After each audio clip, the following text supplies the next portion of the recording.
You started like doing pretty well with the YouTube thing, and then why did you decide to introduce the clothing side of things? And how did you go about separating it from like merch? Because every YouTuber has merch, so that whole side of things is kind of played out at times. So like I said, me watching DDG and Roman Atwood, they had merch on. I know DDG had merch on Teespring. Mm-hmm. I went ahead and made me merch on the same platform and started selling it. It just said Cozy on the tee. And I did nothing but promote it, and they handled everything, fulfillment, everything. So from that point on, I was doing the merch. I was like, I don't really like this. This ain't really me. I want to get hands-on. So I went ahead and I made my own brand with the name of what I call my supporters. I call them Cozy Mafia. And Cozy was just something like, I just took and ran with it. So I made an actual clothing brand, and from there on out, it's just been that. Right. And I mean, it's hard to stand out, like just because there's so many clothing brands at this point. I'm sure Atlanta's just like LA, where there's a million cool young dudes who got clothing lines they're trying to get off the ground or whatever. What do you feel like actually really drew people to you? I wouldn't necessarily say it was more so the piece. It was more so the person behind the piece. Like people would buy it just because they rock with me. I'm not gonna sit here and say, oh, I had the hardest clothes, because I didn't. It's people out there with way harder clothes, but I built my brand up, not necessarily the clothing brand, but my personal brand to the point to where, oh, they see me in it, they see it's mine, they want it. Definitely. And I mean, but how do you balance it in terms of like wearing expensive designer shit or stuff that is, the average clout wear that people like these days versus wearing your own? Like, because I even noticed that with like the Nelk Boys or Mr. Beast or whatever, that they will not just rock their own merch. They'll have one of the homies in a Supreme shirt and one of the homies in a Gucci shirt, and then they'll have one person in their merch on average, because they don't want to, they know that if they have their right alongside something that everybody knows is cool, then that's more likely to transfer to. Right. Whereas if everybody's just wearing their own merch, it just starts to look tacky to people. It looks cheesy. Yeah. But I don't really want to say it looks cheesy, because if you got a brand, wear your rep your been instances, because I got another brand. I made another brand as well. While I wore my other brand out, I'm wearing the brand, and most of the people walk up to me like, yo, where you get this from? It's like you basically putting in groundwork as where you getting customers just by walking around in your own clothes.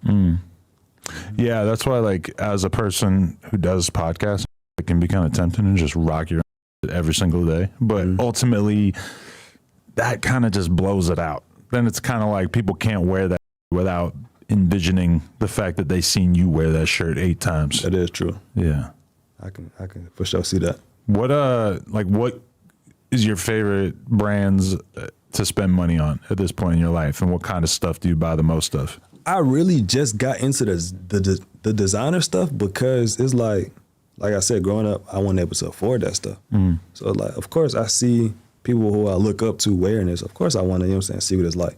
So I just really got into designer, but the designer shit ain't really nothing. I'm more so like high fashion. Like, I know Rick Owens burnt now, but I've been wearing Rick. I've been wearing Miharas. I like shit like that.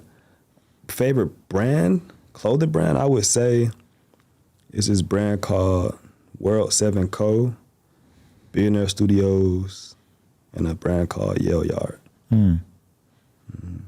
Other than that, as far as designer, I don't really care for designer.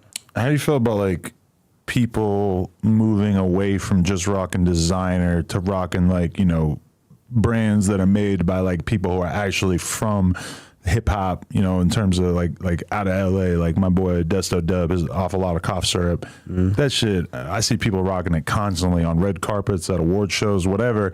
And that's kind of amazing to me to see people actually treating a brand that comes from a dude who's from South Central, who really was a drug dealer, and people are like actually wearing his as if it was Gucci or Louis or whatever. I support it because these designers don't give a about us, truly. But versus you buying somebody brand that's out here damn near the same as you, I feel like that shit cool as hell. Like Balenciaga, Gucci, all them is like, they don't care about you in all reality. It's a trick because the $800 that you just spent on some designer shoes or whatever, that's the same $800 you could have put in the bank that would get you closer to buying a house or doing whatever for your family or whatever. And it's like the idea that that's the natural progression of your life is to make a bunch of money and then give it all to these big ass corporations just so that you can wear, so that you can impress other broke people. it's like a mental trick that they have people under, and it's just not really. It's understandable that people want to differentiate themselves and they want to look cool and everything like that, and that's respectable. But there's just something about like fooling people into throwing all their money away on clothes that just seems really kind of evil to me. Yeah, that shit weird. Definitely.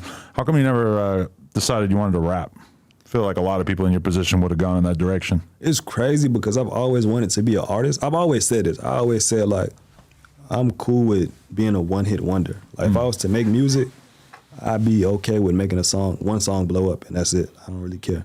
I feel like I want to make music just to perform and have cool-ass music videos, because there's artists out here now, I'm damn near living the same lifestyle as them. I got the cars, I got damn near everything they got.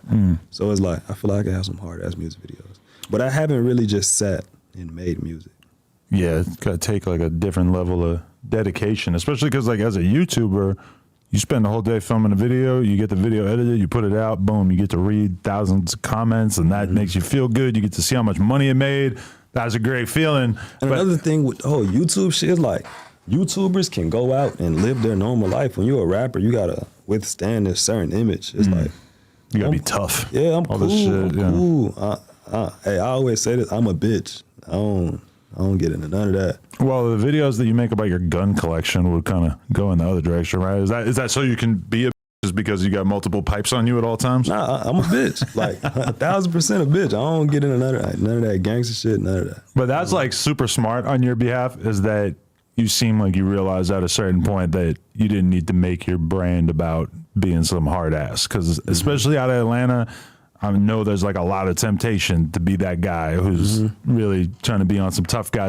And the problem with that is that all you got to do is run into somebody who's tougher than you, and it could be the end of your story, you know? Literally. All the gangsters, all they doing is dying. Nigga, I'm just going to keep holding my camera and saying YouTube every video. I don't really want to get into none of the other shit. But you've been having guns since you were a young guy? I got my first gun when I was 15. I've always liked guns, like always. I always had BB guns, but I got my first real gun when I was 15. So people will probably see me with guns and they think like, oh, you think he this, you think he that? I don't think I'm none. I just genuinely like guns. I was realizing how much easier it must be to buy a gun in Atlanta when I'm watching the video of you and you just come out the store with multiple guns and you're just throwing them in the trunk. Out here, if you could buy one gun at a time, and there's like a 3-week or 15-day waiting period before you can actually get it. I don't know why, to maybe let you cool off a little bit if you were planning on doing something crazy with it. It's a little bit more restrictive out here. I don't think I could live in LA. Nah, hell no. I like it. Yeah, a lot of people down south, they come out here and they're just like, oh, like you're not allowed to just have. I thought LA was like, well, it is like GTA, but I feel like Atlanta like GTA too. But I thought LA was like this crazy nice place. I feel like everything in LA is just like fake. Like I just get weird energy out here. Like it just, I don't know, it's weird. I mean, that's the weird thing, is that this is the #1 place on earth that people come to make it, to be successful, to you know, get somewhere in life. But then you also have like the grimiest street, like the wildest like neighborhoods and too. And it's kind of just like a weird thing where you have like people who are really from LA who are just hardcore as, and they have their own culture. And then you have all these other millions of other who move here to try to be movie stars and YouTubers and TikTokers.